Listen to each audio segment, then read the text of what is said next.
Hello and welcome to the 50 Shades of Gender podcast. This is a platform where we get curious about all things gender, sex and sexuality, as well as feminism, the inclusive kind, mental health and kink, and all that makes us humans unique and diverse.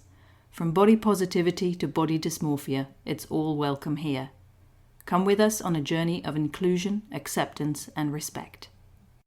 I'm your host, Esther Lemons. I identify as a cisgender woman and my pronouns are she and her. In this episode, I'm speaking to Ange de Lumiere, who is a spiritual lawyer and intuitive business strategist. Ange moved to the UK from Paris in 2001. She has 4 children, one of which is transgender, and she started the Parents of Transgender Adults support group earlier this year. Ange identifies as a cisgender woman, however she can relate to the term non-binary because she believes that souls are not gendered. We also talk about reincarnation, past lives, law of attraction and choosing your life experience. We talk about gender roles in society, the silk ring theory of support, homeschooling, the hero's journey, and the ins and outs of running and moderating a support group. It was recorded on the 17th of August 2020. Now let's get into the episode. Hello and welcome. What's your name? My name is Ange. And how do you identify, Ange? I identify as a cis woman, but since listening to your podcast, I guess I'm a little bit non-binary because it's not a question I ask myself that often. I'm just me. Mm-hmm. Yeah. It's an interesting one, isn't it? Yeah. Well, I suppose I come from it from my entire life's philosophy, and you know a little bit about it, but your listeners don't. I believe in reincarnation. I believe in the soul. I believe, and I know that souls are not gendered. For me, I have chosen to be in a female body in this lifetime, but I might have been a male in another lifetime. And so there's fluidity in that respect from life to life. And it does inform a lot of the things that I do, even though I know, because I have actually had some past life recalls, spontaneous ones, that I have been mostly females in my incarnations. Right. I know that I've had a couple of male incarnations as well. So for me, it's really just a body that we choose to live a certain experience within a certain context.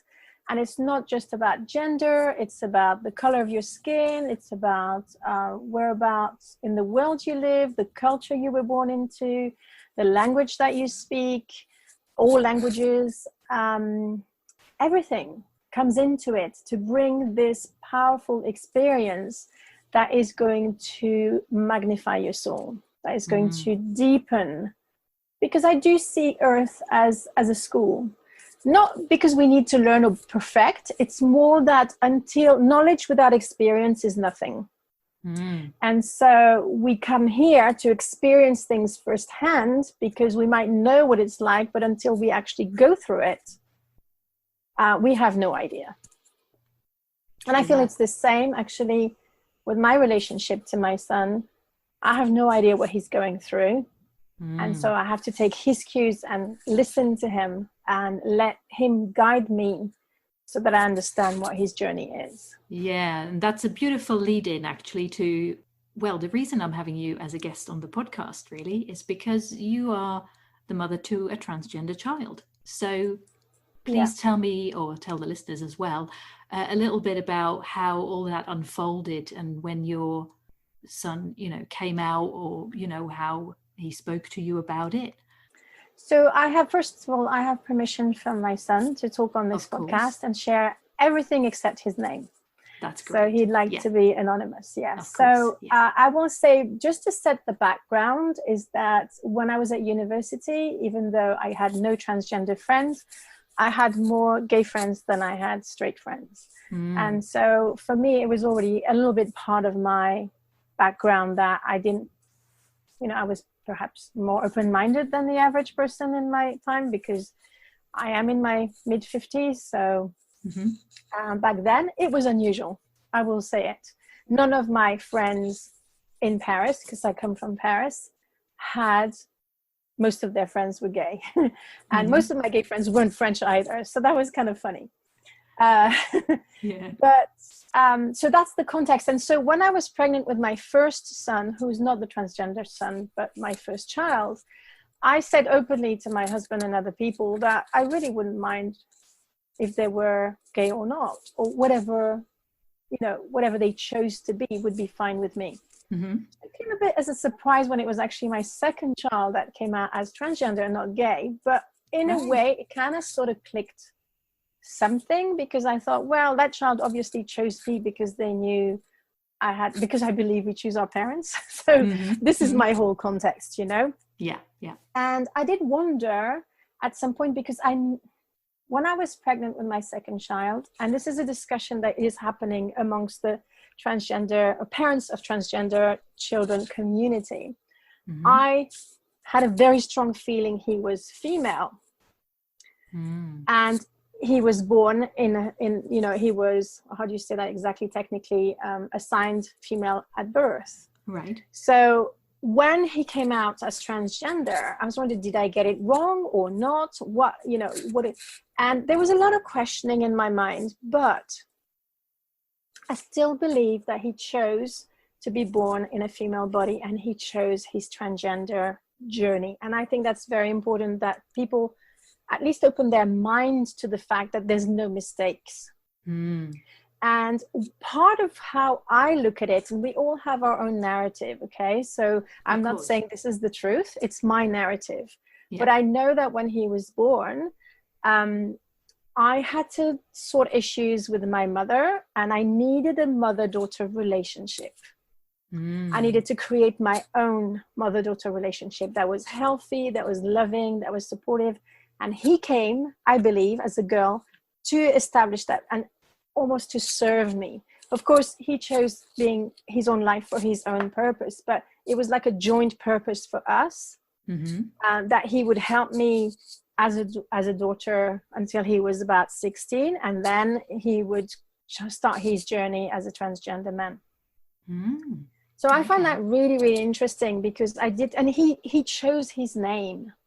Like, I never chose his name as the baby, and I didn't choose the name of my first son. So that was also quite startling, because why did he choose a girl name if he was male and was born in the wrong body? That doesn't make sense. So for me, it made sense that he had chosen to be born as a girl on that journey. Right. But the thing that and I can say his old name, we don't use that name in my family because it's just the birth name. Yeah.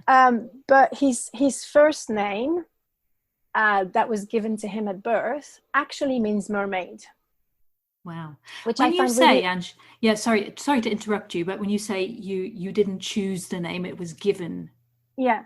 I feel that the soul of my children gave me their names before they were born. So usually, it was an intuitive thing for you. Right. Yes. Yeah. Like, I would have a set name for the child as soon as I knew what gender they were. But 2 or 3 months into the pregnancy, complete change of name, something I would have never chosen myself. Right. And I knew it was the right name for the child. Now, I'll give you an example with my firstborn. His name, which I believe he chose, then he was born, and we named him the name that I had received. Yeah. And when he was 3 to 4 years old, he talked to us about a past life that completely tied up with the name that he'd chosen. And his name means warrior. And he told us, his dad, about how he died in a battle in the desert when he was in his previous lifetime. Wow. Now, his dad didn't believe in past lives at all. It was complete cynical around it. So he would have never made this up. And then he came to tell me, and I was like, this makes sense now. And interestingly enough, not that I've ever pushed that, because I'm really against weapons and all sorts of things, but in his entire life, he's collected swords and all sorts of things because he forgot about his past life. I didn't, drum it back to him. What I've seen the pattern with my 4 children is that they remember their past lives around 3-4 years old, and then they forget about it and just dive into the current life. But there's some things that continue that are quite interesting. Yeah. And with my firstborn, he had he's in his bedroom now that he's now left because he's an adult and moved out. This is my office. There used to be like ninja swords all over the place, which is interesting. So I believe that the soul of my second child gave me the name that they wanted to be born and, called by. To start off life with. Basically. Exactly. Yeah. So that was really interesting, because the fact he chose a mermaid name, which mermaids don't exist. So it was almost like a wink from the universe, or from him backwards, to say, look, I was born as an illusion, and now this is the real me. Wow. And I love that. And of course, so in the UK, there's a specific charity called the Mermaid Thing, and it's linked to transgender and also young people who self-harm. So I thought it was also another nudge that, like, pay attention, this is important. So that's where the journey started, right before he was born, in a way. Well, at least that's how I look at it. When did he come out, and how did things happen? I would say I caught him. This is not what you think, but he was cross-dressing. So he had made himself a beard with like burnt wood, like charcoal, and had put a suit on and everything, and came out of his room. And I smiled at him, and he was like, "Oh, I'm just going to a party." And I knew this wasn't what was happening at all. There was more intuitively going on. Yeah, I knew there was more, but I also knew that there was no point asking questions, that I had to let him be, and follow his own process, and tell me when he's ready, and not force things. Totally. So it's an interesting thing, like you said, cross-dressing. In a way, I mean, what does that even mean, right? Because as women, we wear trousers, but like men wearing skirts, except when you're Scottish, is just like an unusual thing, isn't it? But why would it have to be? Why is it really? Yeah, no, so it's a strange concept to me. I think everyone can wear whatever they like. And And my firstborn, again, when he was a toddler, he would put my earrings on, and he would try lots of things, and his dad stopped him dead in his tracks. And I saw this again because I'm now married to another man, and we have a son and a daughter. And same thing with my third son. When he wanted to reach out for more girly things, or wanted to put nail polish on, dad says no. So, but this comes into the conversation because what my transgender son said to me, because I became a single mom very quickly with him and his big brother, moved to the UK when he was only 2. And so he was more raised by me than his father. And I don't really raise my kids in a gender way. Does that make sense? Like I don't placate anything around gender for them. Like gender roles and exactly whether it's the roles or this or that or the other. I'm like kind of fluid in this way, that they're children, and if one wanted to play with dolls and he's a boy, that's no issue for me whatsoever. In fact, I think it's quite healthy. But I'm being confronted by people around me who don't buy into this at all. But the reason why I'm mentioning it is because when my son came out, he said, look, until I came to puberty, I had no real identity as female or male inside the house. Obviously, as soon as he was in school, it was very rigid, because I feel that the British society is even more gendered than it is back in France. In France, kids are kids until they turn teenagers. And until then, there's not such a segregation between, like, there's the girl toys and the boy toys and all that sort of thing. I don't know. I think we've discussed this together, haven't we, Esther? I don't know what it's like in the Netherlands. So he said that's partly the reason why it might have taken him so long to realize he was transgender, is because he could just be himself around me, at least.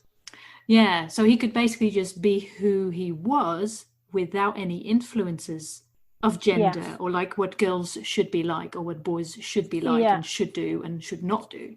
So that's great, really. It feels like a very liberal, free space to be in. To a certain extent, I can't say that I'm not influenced by gender at all, because we all are. On some level. It goes to the subconscious because it's everywhere. But still, for me, the transgender territory was completely new. I had no idea. I didn't know what it meant. I didn't know the journey he was going to be on. I didn't know about, is it body dysmorphia? I didn't know about all these things. So when he told me, when he finally came out, I said to him, whatever you want to do, whatever is right for you, I'll support you the best that I can. So just let me know, and please be patient with me, because I have no idea about, pronouns, this, that. I'm probably going to make mistakes. And I was very, very lucky that he's so loving and so forgiving. And at that point, I just could not imagine calling him a he. And with his new name, first he took a name and then we used another one. That's a story I want to share as well. Without, making a mistake. And now it's the other way around. Sometimes we joke using his birth name, saying, who's that? Yeah. So I want to share that with parents, because time is a great healer. If you think you need healing. I never thought I needed healing, but I needed to adjust for sure. And I suppose the first thing that happened to me when he came out was just this incredible amount of fear around what was awaiting him. At the time, there was the big debate about toilets in America, where transgender people shouldn't be allowed in the other one, and all sorts of things. And I was like, what is the world going to do to my child? It was almost like there was a carpet that was pulled from under his feet, and that he would be in danger. And that was the thing that worried me the most. Yeah. But it turned out not to be true at all. And I managed to work on my fears, because luckily I have some tools, mindset tools and everything.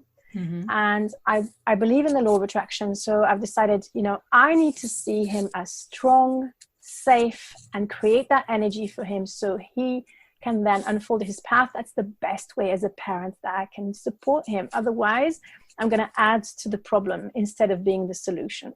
Now, obviously, he's the solution. But I need to support him. Yeah.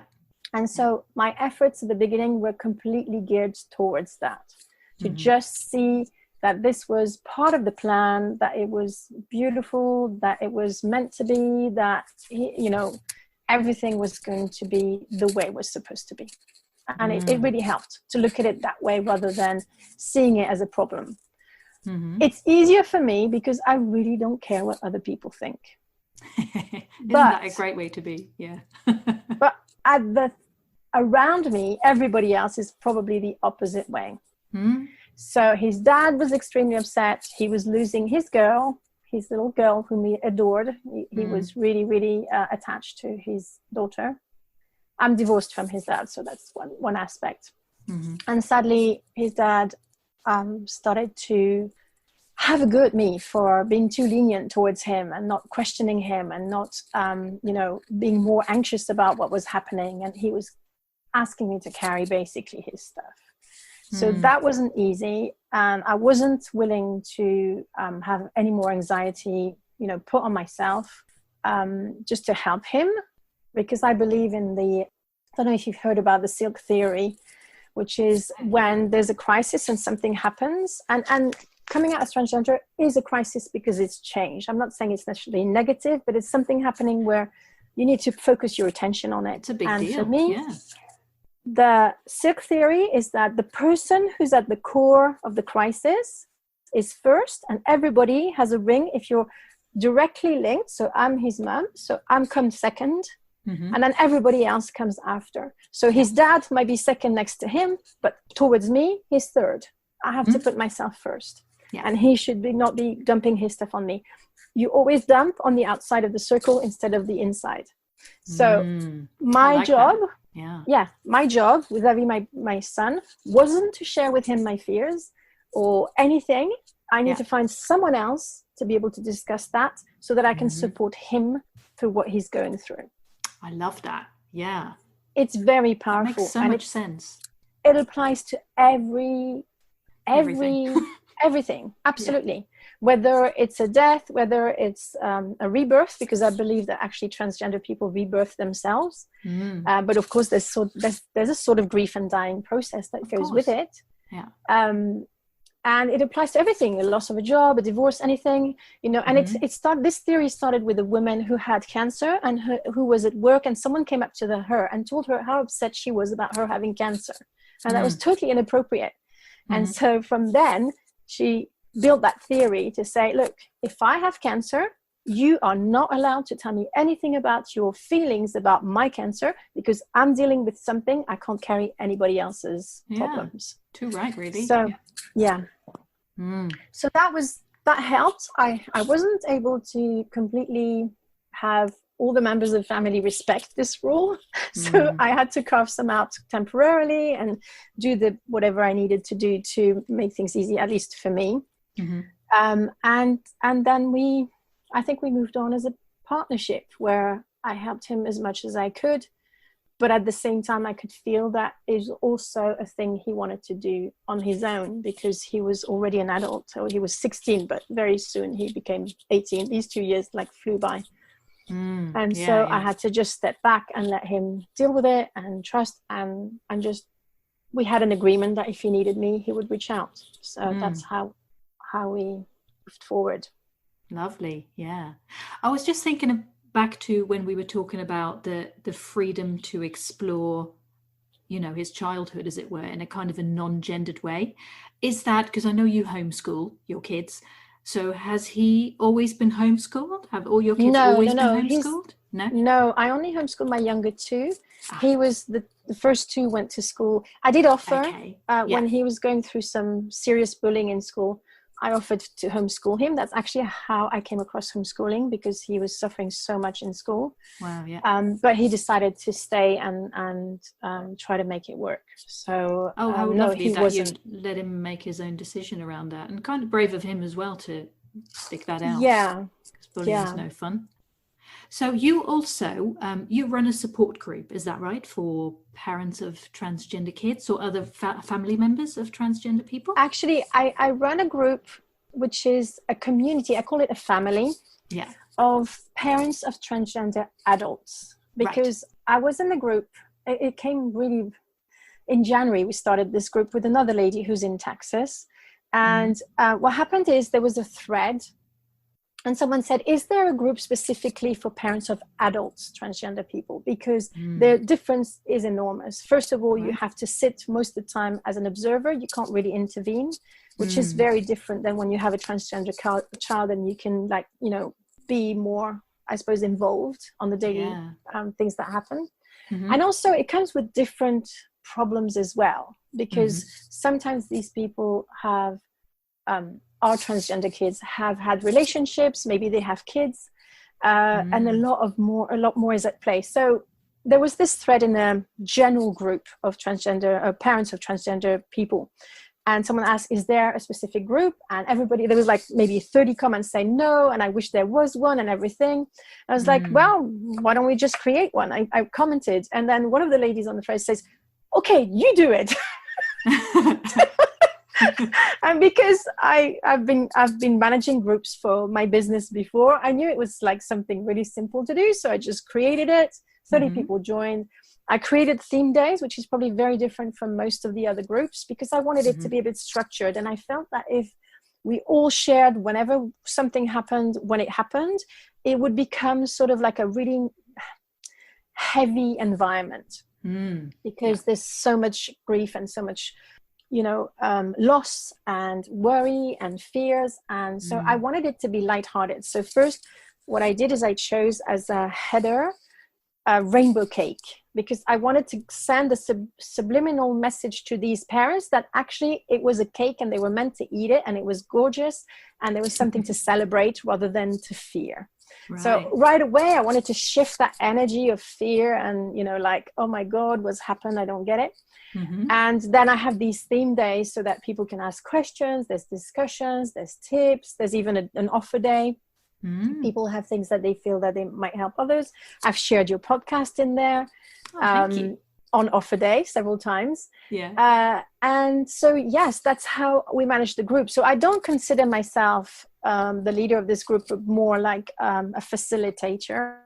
And it's become this beautiful space. We're a little bit under 200. I think we've gone over 200, but it doesn't matter the numbers. But what I want to create is a space where there's respect. Where you can absolutely share your feelings freely, because the thing is, we cannot share our feelings with our children just because of the theory I told you, but at the same time, it's not, I don't think it's appropriate to do that unless, you know, the feelings that we love them as they are, obviously we can share that, but the rest, we need to find a forum where we can be completely honest, because I'm a healer as well, and I know that whatever you don't process, if you push it down, it never dies. It's there and it compiles, and then it makes things worse. And I've had people join the group that said that immediately they felt a sense of relief. And there was even one lady, just by being in the group, it had eased their journey vis-a-vis their children. That's beautiful. And I know when I talked to my son about the fact I created this group, he said, oh, Mom, that's really amazing that you can help other transgender people with their parents so that they have more support, because that's a critical thing in the LGBT community, especially with transgender. I think it's more critical with transgender because it touches people more at the core of their attachment to gender than the rest of the LGBT community. I think. I might be wrong, you know, I'm not a specialist at all. Yeah, but that's part of your own, you know, journey in that. Yeah. Absolutely. Yeah. And of course, there's lots of American people and who are very religious, so it conflicts with the aspect of Christianity that they've been taught. Yeah. And so there's resources, we share books, we share articles. I try to keep it positive or informative and there's no fear mongering. There was recently a sort of argument in the group because it's the election in America, and of course Trump has been eroding at the transgender rights, and so someone started something, and then there was some statements, I can't even remember who it was, about the fact that anybody who votes Trump is an idiot. And I wasn't asleep by then because they were all awake, and it was nighttime in the UK. Of course. And someone messaged me because she knows I created the group, and she said, look, I don't feel comfortable staying in the group as it is. I'm sorry, I'm going to have to leave. I said, no, you're not. So we had a conversation in Messenger, and she explained what happened. So I went onto the post, and I actually made a specific Facebook Live to explain to people, this is a family. This is not a political arena. People vote for certain people for complex reasons, and you can't make it personal. And if, you know, so I kind of moderate the group in that way. And I think it's calmed down everyone, and we've come to you know, a better, but it's all the emotions run very, very, because it's all by fear. The more fear you feel about the future of your child, even they're adults, they'll still be your babies all their lives. So the more fearful you are about their future, about their medical needs being met, about this, about the other, the more you're going to react from that amygdala, from the, you know, the reptile brain, where you don't actually think much and you just overreact. So I suppose my background as a clinical hypnotherapist helps there, because I educate them as well around our beliefs, the fact that beliefs are just thoughts that you think are true, but that you need to challenge those beliefs and all that sort of thing. So it's kind of fun. But I've also seen a book at some point that I'm going to write to give parents, you know, some tips on how to deal with the whole adventure, share stories from our group, because I believe that the journey, I think it's true for both transgender and their parents, but I believe the journey is like the hero's journey that Joseph Campbell talks about. That, you know, have you heard of it? I've heard of it, like, yeah. So there's an event that disrupts your normal. It's very obvious what it is, at least for a parent. Your child comes out, and how you're going to react. Are you going to resist, or are you going to embrace it? And you start on a completely new journey that takes you out of all the normal world that you're used to. And that's exactly what parents of transgender people go through. Yeah, I think it's a personal journey as well, isn't it? Because you might, in theory, believe that, oh, if that happened, I would be supportive. And then it actually happens. And then you find you have all these emotions coming up, and you're like, oh, hang on a minute. I'm not dealing with this very well at all. You know, so that's all very legitimate stuff that has to be dealt with and healed, rather than absolutely. And if you try to be positive when you're not, it doesn't work. And that's one of the first thing I say when people join. I said there's no emotions or feelings that are off limits apart from hate and, you know, racism. That's there's some no-nos, but the rest of it, if you one day you feel completely, you know, there's a rant, you can use a hashtag to rant. In which case people know that they're not here to give you advice. You just want to have that space to say what you want. Yeah, exactly. Get it off your chest, and then you can have help if you want people to respond, and then you have something in between if you just want to share your feelings and where you're at. And the caveat that if it can be triggered, can have a trigger warning for people, because there's a lot of parents who sadly see their child go a suicidal phase, or maybe are on the receiving end of horrible abuse from their partner. And so I'm very careful to tell people, look, before you share your story, make sure that you put a warning, so that if someone's in that bad space, you don't add to because we don't come here to dump. We come here to support each other as a family, and not. So I'm very careful about that. That it sounds very well balanced. Yeah, beautiful. Great boundaries. Boundaries are good. I try my best, and I have a wonderful partner, Jody, who runs the group with me, and we're quite complementary as well, and we love a good laugh, even though we've been through, some really hard moments. So, of course. And we always say to people, it's a journey. Come wherever you are. If we can help you, even just the fact that knowing that you're not alone can be extremely helpful. Yeah. And being able to say as it is and exactly how you feel, and to understand that most parents feel the same, is important too. Because I made the mistake when my son came out to share my feelings with a friend who was part of the LGBT community. And I thought she would understand, and she had lots of unresolved issue, and she actually slammed me down, and it was absolutely awful. I was on the receiving end of some real abuse. Like, when I was feeling this feeling of loss, she would tell me, "Oh, you lost your precious little girl," and things like that, which were absolutely awful. So I was innocent back then, and I was naive, and I thought that that all of the LGBT community would be supportive. And that's not true. And I'm not saying, that they're not. I'm just saying, choose your audience. We're all people. Yeah. Exactly. And and I think, people have issues. Yeah. So they don't necessarily make the best of support when you're going through that sort of journey, whether it's directly for transgender people or for their parents or siblings or spouse or whatever. But for us, the group is uniquely for parents, because it comes with a very specific set of challenges. Yeah. Well, I'll make sure to share the details if that's all right with you. Yes, thanks. I want to share one more little thing, and that's how it was actually, because he has two younger siblings who were then, how old were they? I'm just trying to put, it was 5 years ago that it started. So they were much younger, and one of my children, no problem at all. Well, my elder two sons, but my youngest, she really struggled because she liked her big sister, and it was extremely hard for her. So that as well can be a support that some parents need, to know how to help their own children with the grief, and to just give it some time, to know that things are not going to be sorted overnight just because they come out. The problems are not resolved, and just to be alert and get the support for themselves so that they can support their own children. That's really, really important. Yeah, absolutely.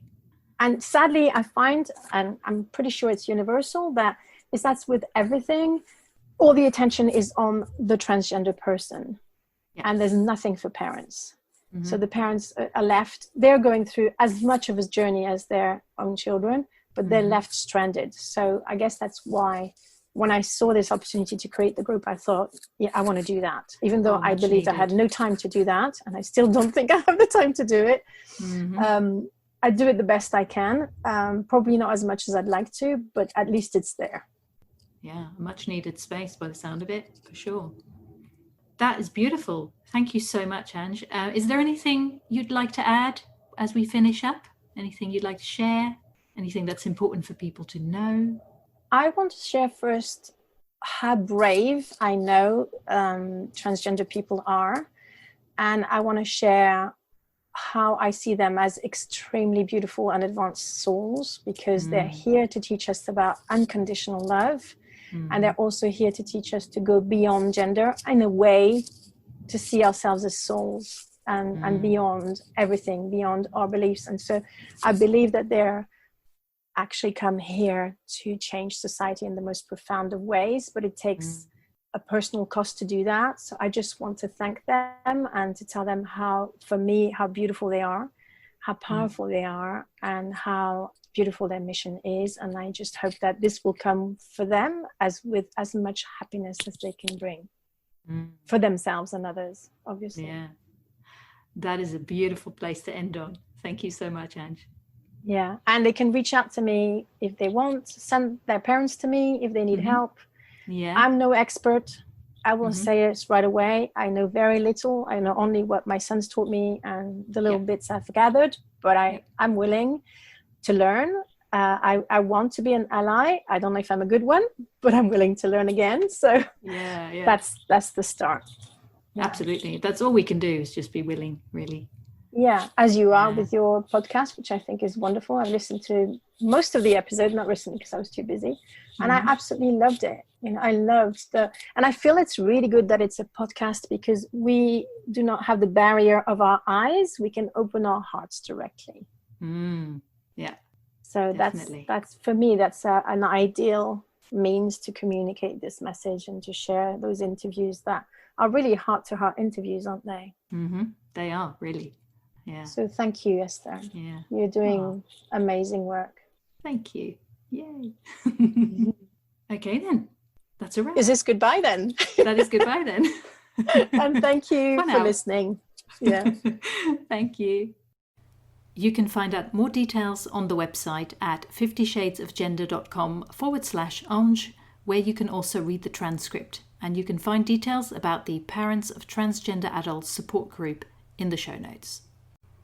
Thank you for listening to the 50 Shades of Gender podcast. You can find us online at 50shadesofgender.com and on social media. If you like what we're doing here and you want to support us, you can do so by becoming a patron on Patreon. Visit patreon.com/50 Shades of Gender. We hope you will listen again. Until then, stay curious and open-minded.